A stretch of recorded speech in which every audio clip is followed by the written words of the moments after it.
Eddie Paskal here at the 2020 NFL Scouting Combine with GM Mike Mayock. And Mike, a year ago, the last time we sat here, a little over there in that stadium, but you're just getting kind of familiar with the role, just kind of easing yourself into it. I don't know if easing is the right word, but probably not. a year Not now. with Gruden. Yeah, but now, fast forward a year, what's the biggest lesson you learned from 2019 to this year?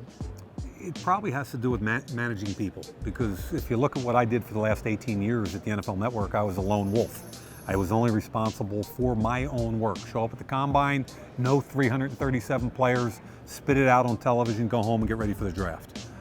Come to Oakland, and now there's a whole organization set up. I've got to hire new scouts. I'm involved with John on every facet of the organization, and instead of just myself, I've got to worry about not only the individual talent of our ball club, but how do you build a team? And collecting talent is one thing, building a team is a different conversation, and I think the biggest challenge, and it continues to be, is making sure John and I have the culture we want. And that means you hire the right people on the coaching staff, the scouting staff, and then you bring the right players into the building. So culture to John and I, the foundation type players, that's the most important thing to us. Do you think the interview portion really the biggest takeaway that you get from this week here in Indianapolis? By far. In the interview process, it's only 18 to 20 minutes this year, okay? 45 guys. But what happens is if we really like a guy or really dislike a guy, we can kind of say we need him for a 30 visit or we don't. And the 30 visits are we get a full day with the kid in our facility in Alameda. And you're only allowed 30. So it's really important to decide which kids you're bringing in and which you aren't. So we go through these kids, and if they check out, we don't need to bring them in again. So even in 18 or 20 minutes, if we can qualify a kid and say, okay, we can move on, awesome. Some other kids might have red flags. We go, oh, got to bring them in and let John really grind them on football, on mental, on whatever. It might be character concerns. We got to get them in front of our psychologist. So there's all kinds of things that go into these decisions, and I think the interviews this week set the table for the rest of the season. You know, so much of the talk of this offseason, and you mentioned it a little bit earlier today, was the need for this team to get better at wide receiver. And you've talked, you said, hey, it's buyer beware selecting wide receivers in the first round. Yeah. When you look at the guys that have found success in that early part of their career, first round guys, do they all share any similar traits, or are they all kind of unique beasts? The hard thing is to determine in advance whether or not a young man can compete year one. So I talk about year one production, and I'll give you an example with Hunter Renfrow. Hunter Renfrow was a 5th round pick. He had 49 catches for 605 yards. So I went back for the last 5 years and looked in the first round. 17 wide receivers in the first round, okay? Only 3 of them had better numbers than Hunter. Think about that, 49, 605. And only 3 first-round wideouts had better than our 5th round guy this year, who missed 3 games. And there's a bunch of reasons for why first-round wideouts struggle year one. But I think the challenge for us is to say, out of that group of talented young men, which ones have the mental acuity to learn John Gruden's offense? That narrows it down. Which ones have the physical specifications we demand? That narrows it down a little bit more. Now we got to find out how well he competes and how tough he is, because ultimately that really is going to determine how much success he has or doesn't have in year one.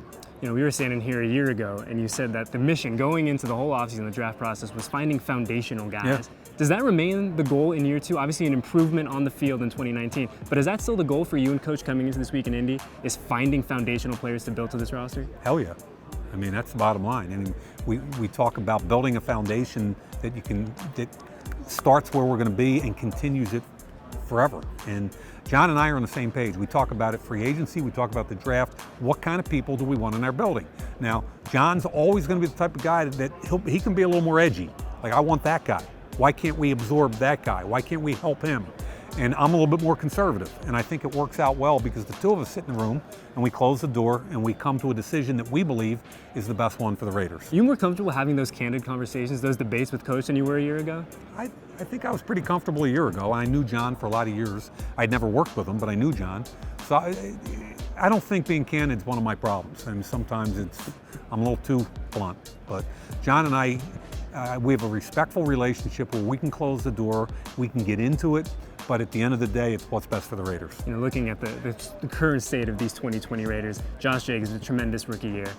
We re-upped Jalen Richard this offseason. DeAndre Washington now a free agent, but when you take a look at that group, that running back group in particular, what really stands out to you, and what do you think that needs to be added over the next couple of months? Well, first, I think Kirby Wilson, our running back coach, has done a great job. I love the way Kirby works with the young guys. Don't forget Alec Ingold is in that group. So you start with Josh and Alec, two rookies, both of whom had Pro Bowl recognition last year.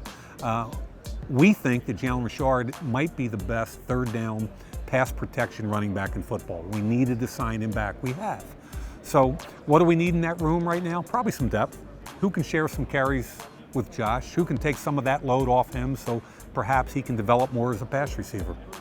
The linebackers, another kind of hot topic this week here in Indy. When you look at the state of the linebackers on this roster, obviously an area that needs to be filled and an area that needs to get better. Do you see players here in Indy that you think kind of fit the mold for what you and Coach Gruden want to do at that position in particular? Yeah, we're not very good at linebacker. Be very candid about it. We're not. We need to get better. And today's NFL dictates the need for speed.